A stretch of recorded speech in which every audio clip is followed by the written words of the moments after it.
வணக்கம் வணக்கம் ஃப்ரெண்ட்ஸ், எல்லாம் எப்படி இருக்கீங்க? நல்லா இருக்கீங்களா? டீ காஃபி சாப்பிட்டீங்களா? நல்ல ஒரு தூக்கம். உண்ட மயக்கம் குண்டனு கொண்டுன்னுவாங்க, தொண்டனு கொண்டுன்னுவாங்க. இந்த குண்டனுக்கு உண்டு. எண்ணெய் சாப்பிட்றே விட்டுட்டேன். இந்த புரட்டாசி மாதம் போய் கிட்டத்தட்ட ஒரு வாரம் கிட்ட ஆக போகுது. எண்ணெய் சாப்பிட்றது இது வரைக்கும் சிக்கன், மட்டன், முட்டை, மீன் எதுவுமே சாப்பிடல. அது சாப்பிடாம உடம்பு நல்லா தான் இருக்குது, ஃபீல் ஆகுது. சரி, ஒரு குறிப்பிட்ட வயசுக்கு மேலே அதை சாப்பிட்றத விட்டலாம் கூட சில சமயம் தோணுது. அப்படி நான் சிக்கன் சாப்பிட்றது விரும்பி சாப்பிட்றது சிக்கன் மட்டும்தான்.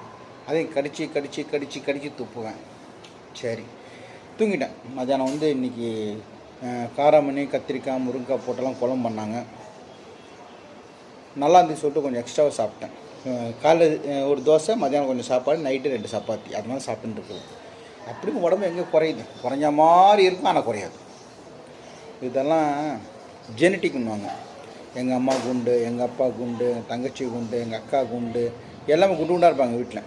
அந்த ஜெனட்டிக்னுவாங்கள்ல, அது ஒன்றும் பண்ண முடியாது. சரி, தூங்கிட்டு எந்திரிச்சு பார்த்தா ரோட்டில் இவ்வளோ தண்ணி கிடக்கும். இப்போ நடந்து வராங்க பாருங்கள். இதுதான் இது ஒரு 1/2 hour தான் மழை பெஞ்சிருக்கு எங்கள் ரோட்டில். 1/2 hour மழை பெஞ்சிருக்கு, அந்த மாதிரி நடந்து வராங்க பாருங்கள். இதே 1 hour பெஞ்சிச்சுன்னா இன்னும் கொஞ்சம் ஜாஸ்தி இருக்கும். 2-3 மணி நேரம் பெஞ்சுது. போன வாட்டி என்னுடைய வண்டி இருக்குது இல்லையா, போன மழைக்கு என் வண்டிங்க நிற்க வச்சுருந்தேன். வண்டியோட கண்ணாடி மட்டும் தான் தெரியும், சைட் மிரர் இருக்குது இல்லையா, இந்த சைட் மிரர் மட்டும் தான் தெரிஞ்சிச்சு. வண்டி சுத்தமாக மூழ்கியே போச்சு இந்த மழைக்கு பாருங்கள். அதுதான் கொஞ்சம் பயமாக இருக்குது.